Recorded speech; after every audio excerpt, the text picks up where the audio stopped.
आदित्य, हम देख रहे हैं मध्य प्रदेश में चर्चा ये है कि क्लीन स्वीप होगा या छिंदवाड़ा फिर कांग्रेस की प्रतिष्ठा बचा पाएगा। आपके यहाँ छत्तीसगढ़ में क्या चर्चा है? हालांकि यहाँ कुछ एग्जिट पोल ने 1 से 3 सीटें कांग्रेस को मध्य प्रदेश में दी हैं। छत्तीसगढ़ में क्या क्लीन स्वीप का बहुत साफ नारा हमने सुना है? क्या लगता है आपको, क्या बीजेपी और कांग्रेस में वहाँ चर्चा है कि क्लीन स्वीप फिर पिछली बार की तरह, या कांग्रेस चौंका सकती है 1-2 सीटों पर? बिल्कुल शरद जी, देखिए छत्तीसगढ़ के लोकसभा जब चुनाव हुआ था, पहले फेस में जब बस्तर, दूसरे फेस में 3 लोकसभा और उसके बाद जब 7 लोकसभा, लगभग हर जगह जाना हुआ है। बहुत साफ है। जो मेरा एनालिसिस कहता है, मैं किसी और की बात नहीं करता, मेरा एनालिसिस ये कहता है कि कांकेर और कोरबा दो में से कोई एक सीट फंसी दिख रही है मुझे, नहीं तो बहुत आराम से भारतीय जनता पार्टी छत्तीसगढ़ में क्लीन स्वीप करती हुई नजर आ रही है। कोरबा में इसलिए कहूंगा क्योंकि कोरबा में ज्योत्सना महंत वर्सेस जो सरोज पांडे हैं, उनके बीच बहुत कड़ा मुकाबला इसलिए हो रहा है क्योंकि ज्योत्सना महंत दूसरी बार लड़ रही हैं, लेकिन सरोज पांडे भिलाई से छोड़कर कोरबा गई हैं। ये वो सीट है जिसको लेकर थोड़ी सी पशोपश की स्थिति लग रही है। दूसरा कांकेर, चूंकि पिछली बार बीरेश ठाकुर जो कांग्रेस के वहां से लोकसभा प्रत्याशी थे, इस बार भी रिपीट हुए हैं। पिछली बार वो केवल लगभग 6200 या 6300 के आसपास के मतों से हारे थे।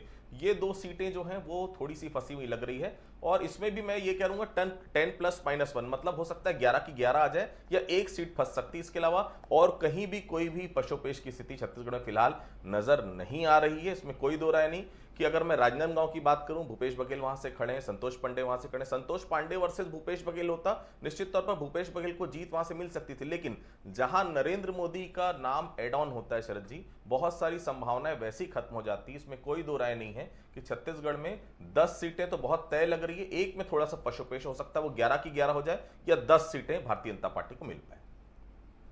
हॉकी या फुटबॉल के मैच में हम ऐसे मैच भी देखते थे जिसमें 11-0 से फैसला होता था।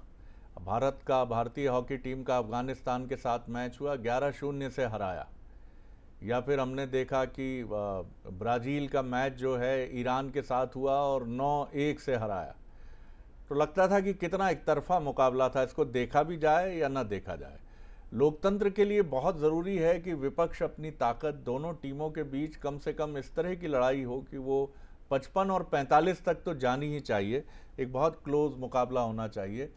चलिए, गौरव शुक्ला भी हमारे साथ जुड़े हुए हैं। छत्तीसगढ़ की 11 सीटों की, जैसा हम बात कर रहे थे कि वहाँ क्लीन स्वीप की भी बात है, तमाम चीज़ें हैं। गौरव शुक्ला जी, सुन रहे हैं आप मुझे? आपकी बेचैन निगाहें इधर उधर देख रही हैं, सुन रहे हैं आप? जी सर। जी, थोड़ा सा सामने देखिए सर, अब मौका सामने देखने का है। गौरव जी, आप सभी साथियों से निवेदन है कि सामने देखिए, क्योंकि ये मौका बिल्कुल सामने और स्ट्रेट देखने का है।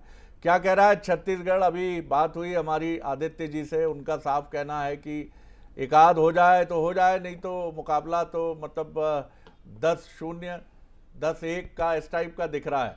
आप क्या पॉलिटिकल सर्किल्स में आप घूम रहे हैं, क्या आपने फील किया है गौरव? जी बिल्कुल जी, देखिए जिस तरीके से मतदान हुआ है 3 चरणों में छत्तीसगढ़ में,